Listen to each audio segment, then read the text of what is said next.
जय हिंद, जय Bharat and welcome to deaf talks. This is Aadi Achint. गहरा राज्य बड़ा डेस्परेट हो रखा है। पिछले एक दो अपडेट्स में मैंने आपको बताया किस तरह से गहरा राज्य की तरफ से बड़े सारे एक्शंस किए जा रहे हैं। इस टाइम पे हमारे जो पॉलिटिकल ऑपोजिशन लीडर हैं, जिनका नाम है मिस्टर राहुल गांधी, ये भी यूएसए में हैं और बड़े बड़े लेक्चर दिए जा रहे हैं।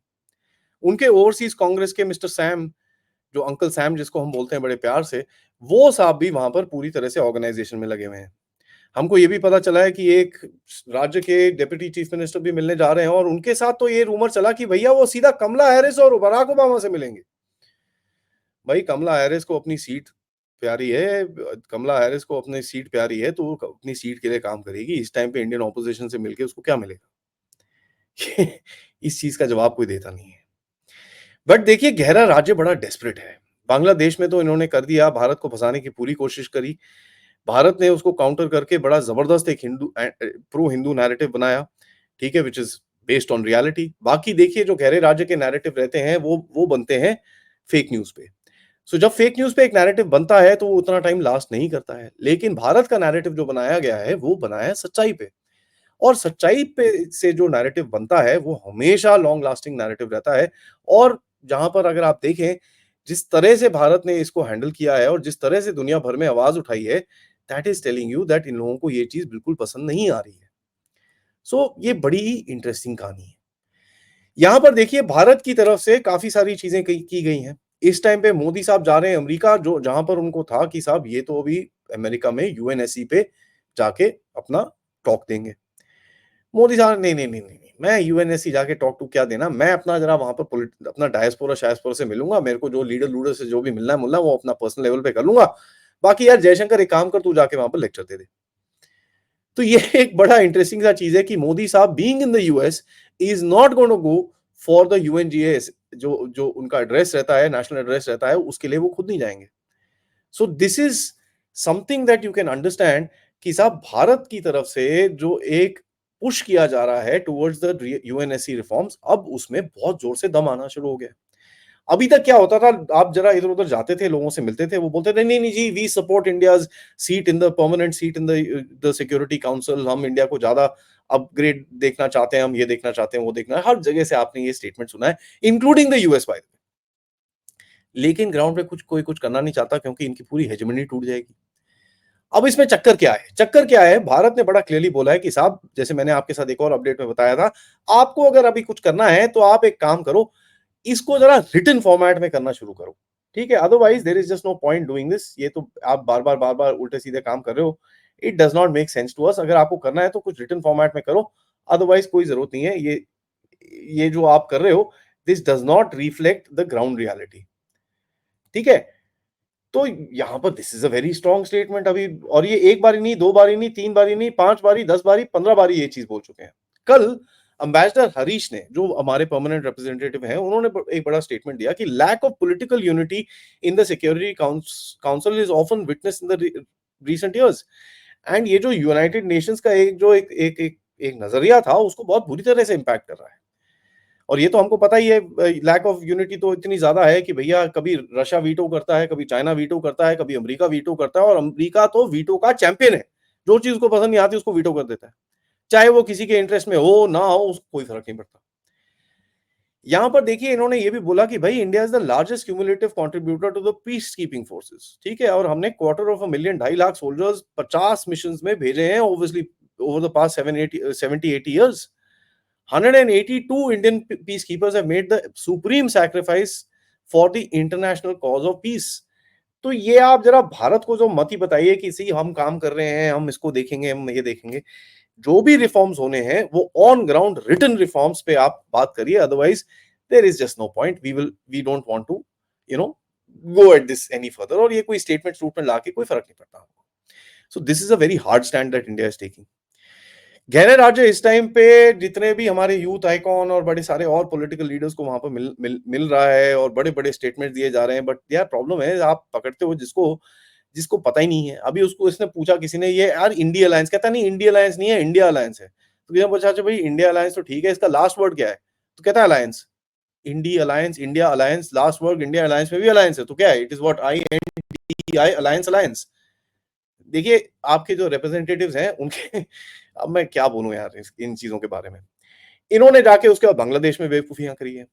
बांग्लादेश के थ्रू अभी मैं इसके ऊपर थोड़ा-सा एक रिसर्च कर रहा हूँ कि बांग्लादेश के थ्रू कितना ये मणिपुर पे भी इम्पैक्ट आया है, क्योंकि मणिपुर में रिसेंटली ये सडनली वायलेंस ऊपर हो जाती है।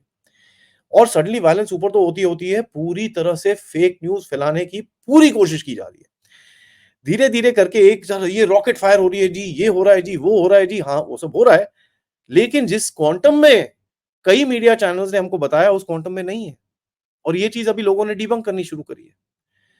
यहाँ तक कि मैं आपको बताऊँ, जो वीडियोज़ तक इधर पे आए हैं और जो जो फ़ोटोग्राफ्स इधर पे आए हैं, वो तो पता नहीं किसी और जगह के हैं। पूरी तरह से हमारा भी मीडिया इस गड्ढे में जाके गिरा हुआ है और यही गेम है गहरे राज्य की, to create confusion within your country. हमारा मीडिया तो यार ख़ैर क्या बोलें उनके बारे में, उनको खुद नहीं पता। I don't think they will be able to draw out a map of India, leave alone anything else. हमको पता ही है कि वहाँ पर जो मणिपुर में जो ऑर्गनाइज़ेशंस हैं उसको कहाँ-कहाँ से हेल्प मिलती हैं। नामता करके एक ऑर्गनाइज़ेशन है, north American Manipur tribal association, जो अमेरिका में बैठी है। भैया आप अमेरिका में क्या कर रहे हो? और ये तो छोड़ो, उसके बाद जाके आप खालिस्तानी गुरुद्वारों में जाके स्पीच करते हो। लश्कर-ए-तैयबा के जितने भी वहाँ पर overt suit wearing representatives America में बैठे हैं, उनसे भी आप मिलते हो। तो मुझे अगर कोई बोलने की कोशिश करेगा कि ये एथनिक कॉन्फ्लिक्ट है, जाके थोड़ा-सा ना उनको अपना कुछ ना कुछ चेक करना पड़ेगा, क्योंकि ये एथनिक कॉन्फ्लिक्ट नहीं है। काफ़ी टाइम से मैं बोल रहा हूँ, ये एक जियोपॉलिटिकल कॉन्फ्लिक्ट है। ये एक जियोपॉलिटिकल कॉन्फ्लिक्ट है जो गहरे राज्य की तरफ से आपको डिस्टेबलाइज़ करने के लिए ये किया गया है। अगर आप इसको कश्मीर के अर्ली डेज़ की तरफ आप इसको ज़रा सेट करके देखेंगे, आपको दिखेगा कि पूरी तरह से जो-जो चीज़ें यहाँ पर हो रही हैं, एग्ज़ैक्टली सेम उस तरफ हो रही थी। कश्मीरी पंडित को आप मेथी से कर लीजिए, कुकीज़ को आप आपको समझ में आ रहा होगा मैं क्या बोल रहा हूँ। ऑप इंडिया ने भी एक आर्टिकल डाला है, जो बाय द वे उन्होंने फेसबुक पे भी डाला, वो आर्टिकल डिलीट हो गया। क्यों? क्योंकि उस आर्टिकल में जो जो गहरे राज्य का एक टट्टू है, विकिपीडिया की पूरी पैंट उतारी गई थी। ठीक है, उसको पढ़िएगा, बड़ा इंटरेस्टिंग सा आर्टिकल है और आपको पता ही है विकिपीडिया तो यार मतलब कुछ भी लिखते हैं, वो कहीं पे भी लिखते हैं और कोई भी आके एडिट कर देता है उसको तो। तो एक विकिपीडिया ने जो कोशिश करी कि भई भारत के अंदर भारत की तरफ से जो भारत का एक गलत नज़रिया दुनिया के सामने रखें, वो भी फेल हो गया। अब फेल ऐसे हुआ, इन्होंने आर्टिकल लिखा, इधर डाला, उधर डाला, उस आर्टिकल को बैन करने की कोशिश की जा रही है। जैसे आपको पता ही है, हमारे चैनल्स को भी काफ़ी रिड्यूस कर दिया गया था। तो खैर राज्य मतलब हर जगह से बहुत डेस्परेट तरह से ये चीज़ें कर रहा है। इतनी डेस्परेशन जब भी होती है, जब आपको समझ में आता है कि साहब आपका अभी टाइम थोड़ा कम हो रहा है, अभी जितना हम इसका एडवांटेज खींच सकते हैं, खींच लेते हैं। अब वो हो नहीं रहा। ठीक है? थोड़े बहुत कई चीज़ें कहीं पे इम्पैक्ट करती हैं, लेकिन कई चीज़ें मैक्सिमम चीज़ें कहीं पे भी इम्पैक्ट करना बंद हो गया, क्योंकि दुनिया में और भारत को स्पेशली ये चीज़ें पता चल गई हैं कि भई गहरे राज्य किस तरह काम करता है। यहाँ पर आप देखिए, सेंट्रल इंटेलिजेंस एजेंसी ने एक बुक निकाली है जिसका नाम है वर्ल्ड फैक्ट बुक, जिसके अंदर विश्व हिंदू परिषद और बजरंग दल को रिलिजियस मिलिटेंट ऑर्गनाइजेशंस बनाया गया है। ठीक है? और अगर विश्व हिंदू परिषद और बजरंग दल के बारे में लिखा है, तो आपको समझ में आना चाहिए इनपुट कहाँ से गया होगा। ठीक है? 2009 में हमारे यूथ आइकॉन साहब ने विकीलीक्स के अंदर ये चीज़ है कि अमेरिकन एम्बेसडर को जाके बोला था कि भारत के अंदर जो एक्सट्रीमिज़्म प्रॉब्लम है, वो इस्लामिक एक्सट्रीमिज़्म नहीं है, वो हिंदुत्व एक्सट्रीमिज़्म है। आप इनके कल के ज़रा स्पीचेज़ देख लीजिए, आपको वही चीज़ वहाँ पे बड़ा क्लियरली दिखेगी। किसी ने बोला कि साहब आपकी तो पूरी, इनको एक सवाल पूछा कि आपकी तो पूरी पॉलिटिक्स ही है, यहाँ पर अटकी हुई है कि साहब मोदी को हटाओ। आपका क्या प्रॉब्लम है मोदी के साथ? कहता नहीं, नहीं मेरा कोई प्रॉब्लम नहीं है मोदी के साथ। बड़ी इंटरेस्टिंग सिचुएशन है, ठीक है? उसके बाद देखिए, ये मैं आपको विश्व हिंदू परिषद के बारे में बता रहा था, इन्होंने मिलिटेंट ऑर्गनाइजेशन तो बनाया, उसके बाद कहते हैं ये पॉलिटिकल प्रेशर ग्रुप्स हैं, जो पॉलिटिक्स के अंदर घुसे हुए हैं और मोदी और जो हिंदुत्व गवर्नमेंट है, उसको इन्फ्लुएंस करने की तरह पूरी तरह से कोशिश करते हैं। देखिए, गहरा राज्य इस टाइम पे इतना डेस्परेट है, उसको पता है कि भाई अभी ये इलेक्शन होने वाला है, इसके अंदर अगर इनकी हाथ गया, तो पूरी तरह से हाथ गायब हो जाएगा। आपको मैंने रिमलैंड ऑन फायर की थ्योरी बताई थी, जहाँ पर Ukraine, Israel, red sea, Afghanistan, Pakistan, Iran region, Bangladesh, Myanmar, Indonesia में प्रोटेस्ट चल रहे हैं। उसके बाद मैंने आपको बताया था साउथ ईस्ट एशिया के अंदर और भी कुछ होगा। कल वियतनामीज़ मीडिया ने बड़ा क्लियरली एक चीज़ बोला है कि साहब यूएस के एनजीओज़ हैं, जो वियतनाम के अंदर, और बाय द वे इतना टाइट कंट्री है, उसके अंदर भी इन्फिल्ट्रेट कर चुके हैं। वियतनाम के अंदर काफ़ी हद तक इन्फिल्ट्रेशन और इन्फ्लुएंस ऑपरेशंस खेल रहे हैं और सिटीजंस को ज़रा थोड़ा-सा ध्यान से रहना पड़ेगा, क्योंकि यहाँ पर भी एक कलर रेवोल्यूशन करने की बात की जा रही है। Insanity, right? भारत में आप कर नहीं पा रहे हो क्योंकि भारत की जो डाइवर्सिटी है, भारत का जो एक स्ट्रक्चर है, पिछले 1000, 1200, 1500 साल से लोगों ने तोड़ने की कोशिश करी है, ये टूटा नहीं है। इतना ईज़ी नहीं है भारत को तोड़ना। हाँ, भारत को दर्द हो रहा है, लेकिन उस दर्द के बाद भी भारत अपने काम से और अपने आप से आगे बढ़ रहा है। डेस्परेशन आपको और दिखेगी जैसे-जैसे ये जो डेट सामने आएँगी, लेकिन जो हमको देखना है मोदी साहब वहाँ पर यूएसए में जाके करते क्या हैं? क्योंकि उससे आपको पता चलेगा कि भाई गेम हो क्या रही है। कल मैंने आपको ये भी बताया कि साहब ये भी हो सकता है कि ये जो मोदी जी इस टाइम पे रशिया-यूक्रेन की वॉर को ठंडा करने की कोशिश कर रहे हैं, जहाँ पर यूक्रेन की तरफ से काफ़ी ऑपोज़िशन है भारत के इन्वॉल्वमेंट में।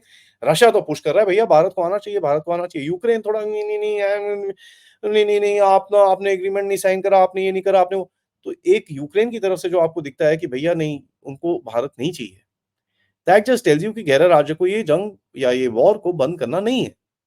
उनको चाहिए ये वॉर चलती रहे और आप जितना बोलेंगे ये वॉर को बंद करो, ये उतना उनके इंटरेस्ट को भी हर्ट करता है।